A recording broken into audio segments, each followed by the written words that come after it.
ನಮಸ್ಕಾರ, ಕನ್ನಡ ಒನ್ಗೆ ಸ್ವಾಗತ. ನಾನು ಭಾಗ್ಯನಾರಾಯಣ ಬಗೋವರ್ಪು. ಪೂಜಾ ಖೇಡ್ಕರ್ ವಿಚಾರ ಹೊರಗೆ ಬಂದಾಗ UPSCಯಲ್ಲಿ ಹಗರಣಗಳು ನಡೀತಾ ಇದ್ದಾವೆ, ಅಡ್ಡದಾರಿಯಲ್ಲಿ IAS IPS ಆಫೀಸರ್ಗಳಾಗ್ತಿದ್ದಾರೆ ಅನ್ನುವಂತಹ ಅನುಮಾನಗಳು ಕಾಡೋದಕ್ಕೆ ಶುರುವಾಯಿತು. ಆ ಹಿನ್ನೆಲೆಯಲ್ಲಿ ಆ ಮಹಿಳೆಯ ಹೆಸರಿನಲ್ಲಿ ಒಂದಷ್ಟು ವಿಚಾರಗಳು ಹೊರಗೆ ಬಂತು. ಇದು ಎಲ್ಲರನ್ನೂ ದಿಗ್ಭ್ರಮೆ ಮಾಡಿಬಿಡ್ತು. ಯಾಕಂದರೆ ಎಷ್ಟೆಲ್ಲ ಅಡ್ಡದಾರಿಗಳನ್ನು ಹಿಡಿದು ಇವರು ಯಾವೆಲ್ಲ ಕುತಂತ್ರಗಳ ಮೂಲಕ IAS IPS ಆಫೀಸರ್ಗಳು ಆಗ್ತಾರೆ ಅನ್ನೋದು ಒಂದೊಂದಾಗಿ ಹೊರಗೆ ಬರ್ತಾ ಇದೆ. ಈ ಹಿನ್ನೆಲೆಯಲ್ಲಿ ಇಡೀ UPSC ವ್ಯವಸ್ಥೆ ಈಗ ಯಾಕಾಯಿತು, ಅದರ ಜೊತೆಗೆ ನೀಟ್ ಪೇಪರ್ ಲೀಕ್ ಆಗ್ತಿದೆ, NET ಪರೀಕ್ಷೆ ಪೇಪರ್ ಲೀಕ್ ಆಗ್ತಿದೆ, ಎಲ್ಲ ರೀತಿಯಿಂದಲೂ ಕೂಡ ಎಲ್ಲ ಕಡೆಯಿಂದಲೂ ಕೂಡ ಕುಸಿತಾ ಇದೆ. ಕೇವಲ ಒಂದಷ್ಟು ಬ್ರಿಡ್ಜ್ಗಳು ರಸ್ತೆಗಳು ಮಾತ್ರ ಕುಸಿತಾ ಇಲ್ಲ, ಇಡೀ ವ್ಯವಸ್ಥೆಯೇ ಕುಸಿತಾ ಇದೆ, ಸಂಸ್ಥೆಗಳು ಕುಸಿತಾ ಇದೆ. ಯಾಕೆ ಅಂತ ನೋಡೋದಾದರೆ ಅದರ ಹಿನ್ನೆಲೆಯಲ್ಲಿ ಏನೋ ಒಂದು ದೊಡ್ಡ ತಪ್ಪು ನಡೆದಿದೆ ಅಂತ ಎದ್ದು ಕಾಣುತ್ತೆ. ಆ ದೊಡ್ಡ ತಪ್ಪು ಸೀದಾ RSSಗೆ ಲಿಂಕ್ ಆಗುತ್ತೆ. ಹೌದು, ಸೀದಾ RSSಗೆ ಲಿಂಕ್ ಆಗುತ್ತೆ. ಹೇಗೆ ಅಂತ ನಾನು ಹೇಳ್ತೀನಿ. ಮತ್ತು ಅದಕ್ಕೆ ಈಗ ನಡೆದಿರುವಂತಹ ಬೆಳವಣಿಗೆಗಳು ಸ್ಪಷ್ಟವಾಗಿ ಸಾಕ್ಷ್ಯವನ್ನು ಒದಗಿಸ್ತವೆ ಅನ್ನೋದನ್ನು ಸಹ ನಿಮ್ಮ ಮುಂದೆ ಹೇಳ್ತೀನಿ. UPSCಯ ಚೇರ್ಮನ್ ಆಗಿರುವಂತಹ ಮನೋಜ್ ಸೋನಿ ಅನ್ನುವಂಥವರು ಇವತ್ತು ರಾಜೀನಾಮೆಯನ್ನು ಘೋಷಣೆ ಮಾಡಿದ್ದಾರೆ. ಪೂಜಾ ಖೇಡ್ಕರ್ ಪ್ರಕರಣದ ಹಿನ್ನೆಲೆಯಲ್ಲೇ ಅದರ ಸುತ್ತಮುತ್ತಲೇ ಎಲ್ಲರೂ ಕೂಡ ತಿರುಗಾಡ್ತಿರ್ಬೇಕಾದ್ರೆ ಆ ಸಂದರ್ಭದಲ್ಲಿ UPSCಯ ಚೇರ್ಮನ್ ರಾಜೀನಾಮೆ ಕೊಡ್ತಾರೆ ಅಂದರೆ ಅದು ದೊಡ್ಡ ಮಹತ್ವದ ವಿಚಾರ ಆಗತ್ತೆ. ಸೊ ಇದಕ್ಕೂ RSSಗೂ BJPಗೂ ಯಾವುದಾದ್ರೂ ರೀತಿಯಲ್ಲಿ ಸಂಬಂಧ ಇದೆಯಾ ಅಂತ ನೋಡಿದಾಗ ದೊಡ್ಡ ಮಟ್ಟದಲ್ಲಿ ನಮಗೆ ಒಂದಷ್ಟು ಬೆಳಕು ಹೊರಗೆ ಬರುತ್ತೆ. ಈ ದೇಶದಲ್ಲಿ ಏನು ನಡೀತಾ ಇದೆ, ಹೇಗೆ ನಡೀತಾ ಇದೆ ಅನ್ನುವಂಥದ್ದು. ಈ ಮನೋಜ್ ಸೋನಿ ಇದ್ದಾರಲ್ಲ, ಇವರು IAS ಆಫೀಸರು ಅಲ್ಲ, IPS ಆಫೀಸರು ಅಲ್ಲ. UPSC ಅಂತಹ IAS IPS IFS IRS ದೊಡ್ಡ ದೊಡ್ಡ ಹುದ್ದೆಗಳಿಗೆ ಆಯ್ಕೆ ಮಾಡುವಂತಹ ಸಂಸ್ಥೆಯ ಮುಖ್ಯಸ್ಥರಾಗಬೇಕಾದ್ರೆ ಕನಿಷ್ಠ ಅವರು IAS ಆದರೂ ಆಗಿರಬೇಕು, IPS ಆದರೂ ಆಗಿರಬೇಕು, ಅಥವಾ ಬೇರೆ ಯಾವುದಾದ್ರೂ UPSCಯ ಮಹತ್ತರವಾದಂತಹ ಪರೀಕ್ಷೆಗಳನ್ನು ಪಾಸ್ ಮಾಡಿ ಹುದ್ದೆಯನ್ನು ನಿರ್ವಹಿಸಿರಬೇಕು. ಆ ಹಿನ್ನೆಲೆ ಇರಬೇಕು ಅಂತ ಅಂದ್ಕೊಂಡ್ರೆ ಮನೋಜ್ ಸೋನಿಗೆ ಆ ಯಾವುದೇ ರೀತಿಯಾದಂತಹ ಹಿನ್ನೆಲೆ ಇಲ್ಲ. ಇದ್ದಂತಹ ಹಿನ್ನೆಲೆ ಒಂದೇ, RSS ಬ್ಯಾಕ್ಗ್ರೌಂಡ್, BJPಯ ನಿಕಟ ಸಂಪರ್ಕ, ಅದರಲ್ಲೂ ವಿಶೇಷವಾಗಿ ಪ್ರಧಾನಮಂತ್ರಿಗಳಾದಂತಹ ನರೇಂದ್ರ ಮೋದಿಯವರ very close friend Manoj Soni. ಇವರನ್ನು 2022ರಲ್ಲಿ UPSCಯ ಚೇರ್ಮನ್ ಆಗಿ ನೇಮಿಸಲಾಯಿತು ನರೇಂದ್ರ ಮೋದಿ ಅವರ ಕಡೆಯಿಂದ.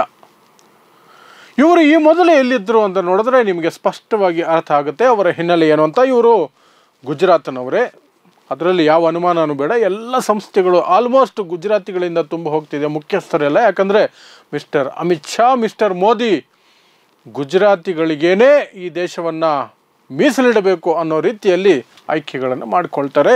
ಸೊ ಇವರು 2005ರಲ್ಲಿ ವಡೋದರಾದ ಒಂದು ವಿಶ್ವವಿದ್ಯಾಲಯಕ್ಕೆ ವೈಸ್ ಚಾನ್ಸಲರ್ ಆಗಿ ಆಯ್ಕೆ ಆಗ್ತಾರೆ.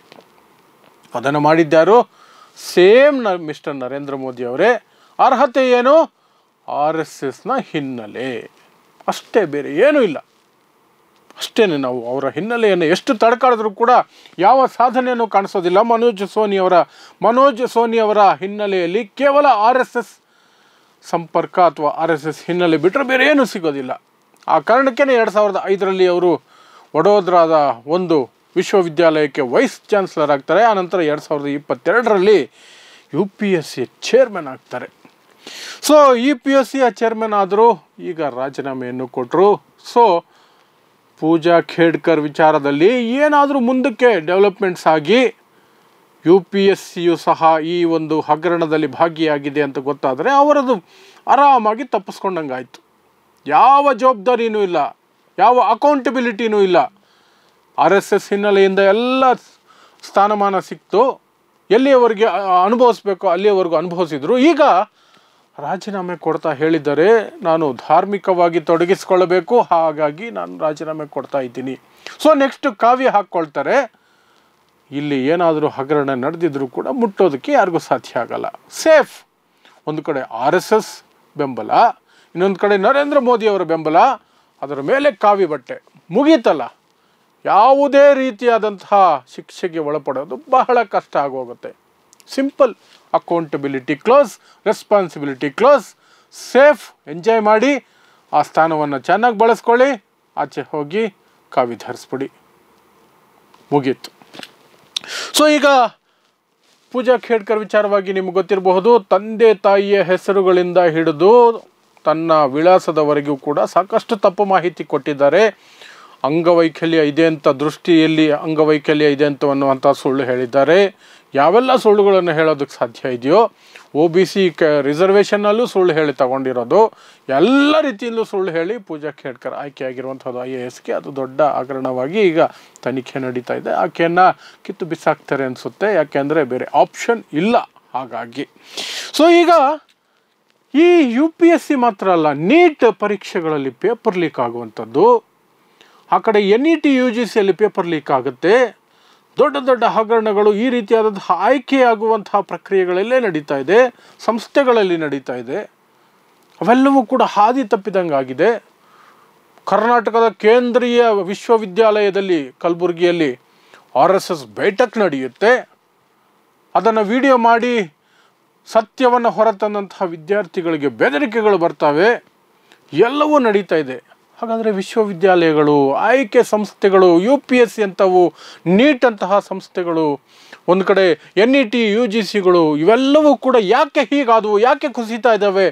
ಬಿಹಾರದ ಏನು ಫ್ಲೈಓವರ್ಗಳು, ಬ್ರಿಡ್ಜ್ಗಳು ಕುಸಿತಾ ಇದ್ದಾವೋ, ದೇಶಾದ್ಯಂತ ನ್ಯಾಷನಲ್ ಹೈವೇಗಳು ಕುಸಿತಾ ಇದ್ದಾವೋ, ಅದೇ ರೀತಿ ಕಳೆದ 10 ವರ್ಷಗಳಲ್ಲಿ ನಿರ್ಮಾಣವಾಗಿರುವಂಥ ಈ ಬ್ರಿಡ್ಜ್ಗಳು, ರಸ್ತೆಗಳ ರೀತಿಯಲ್ಲಿ ಕಳೆದ 10 ವರ್ಷಗಳಿಂದಲೂ ಕೂಡ ಬೇರೆ ಆಡಳಿತಕ್ಕೆ ಒಳಪಟ್ಟಿರುವಂತಹ ಈ ಸಂಸ್ಥೆಗಳು ಯಾಕೆ ಕುಸಿತಾ ಇದೆ ಅನ್ನೋದಕ್ಕೆ ಉತ್ತರ ನಮಗೆ ಇಲ್ಲಿ ಮನೋಜ್ ಸೋನಿಯ ಹಿನ್ನೆಲೆಯಲ್ಲಿ ಸಿಗುತ್ತೆ.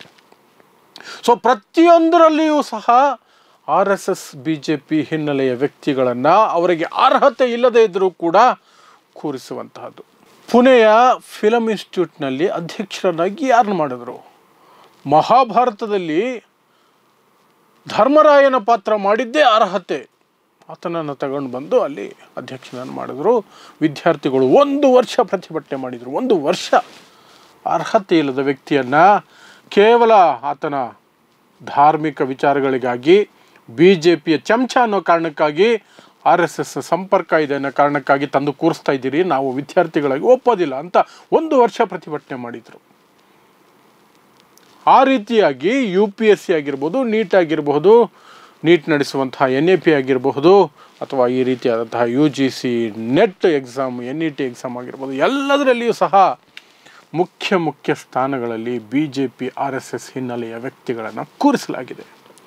ಅವರಿಗೆ ಆ ಸ್ಥಾನದಲ್ಲಿ ಅನುಭವ ಇಲ್ಲದೆ ಹೋದರೂ, ಅರ್ಹತೆ ಇಲ್ಲದೆ ಹೋದರೂ ಕೂಡ ಇದನ್ನೇ ಅರ್ಹತೆ ಮಾಡಿಕೊಂಡು ಅವರನ್ನು ಕೂರಿಸಲಾಗಿದೆ. ಆ ಕಾರಣಕ್ಕಾಗಿ ಅದೆಲ್ಲವೂ ಕೂಡ ಕುಸಿತಾ ಇದೆ. ಪ್ರತಿಯೊಂದರಲ್ಲಿಯೂ ಸಹ ಇದೇ ಒಂದು ರೀತಿಯಾದಂತಹ ಬೆಳವಣಿಗೆಗಳು ನಡೀತಾ ಇದೆ. ಕೇಂದ್ರೀಯ ವಿದ್ಯಾಲಯಗಳಂತೂ RSS ಅಡ್ಡಗಳಾಗಿದ್ದಾವೆ. ದಿನ ಬೆಳಗಾದರೆ ಅಲ್ಲಿನ RSSನಲ್ಲಿ ಏನೋ ಒಂದು ಚಟುವಟಿಕೆಗಳು ಆ ಕೇಂದ್ರೀಯ ವಿದ್ಯಾಲಯಗಳಲ್ಲೇ ನಡೀತಾ ಇದೆ ಅನ್ನುವಂತಹ ಆರೋಪಗಳು ಕೇಳಿಬರುತ್ತೆ.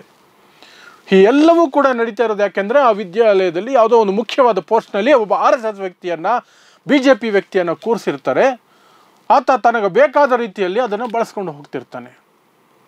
ಎಲ್ಲ ಸಂಸ್ಥೆಗಳು ಕೂಡ ಕುಸಿತಾ ಇರೋದಕ್ಕೆ ಇದೇ ಕಾರಣ. ಸೊ UPSCಯ ಮನೋಜ್ ಸೋನಿ ಹಿನ್ನೆಲೆಯನ್ನು ನಾವು ಗಮನಿಸಿದ್ರೆ, ಚೇರ್ಮನ್ ಆಗಿದ್ದಂತಹ UPSCಗೆ ಮನೋಜ್ ಸೋನಿ ಅವರ ಹಿನ್ನೆಲೆಯನ್ನು ಗಮನಿಸಿದ್ರೆ ನಮಗೆ ಎಲ್ಲವೂ ಕೂಡ ಯಾಕೆ ಕುಸಿತಾ ಇದೆ ಅನ್ನೋದಕ್ಕೆ ಬಗ್ಗೆ ಸ್ಪಷ್ಟವಾಗಿ ನಮಗೆ ಉತ್ತರಗಳು ಸಿಗ್ತಾ ಹೋಗ್ತವೆ. ಓನ್ಲಿ ಥಿಂಗ್ ಇಸ್, ನಮ್ಮ ದೇಶದ ಜನ ಪ್ರಬುದ್ಧರಾಗಿ ಯೋಚನೆ ಮಾಡಿ ಇದನ್ನು ಅರ್ಥ ಮಾಡಿಕೊಳ್ಳುವಂತಹ ಶಕ್ತಿಯನ್ನು ಬೆಳೆಸ್ಕೊಳ್ಬೇಕು ಅಷ್ಟೇ. ಇದು ಇವತ್ತಿನ ವಿಶೇಷ. ನೋಡ್ತಾ ಇರಿ ಸಮಾಜಕ್ಕಾಗಿ ಕನ್ನಡ 1 ನ್ಯೂಸ್. ನಮಸ್ಕಾರ.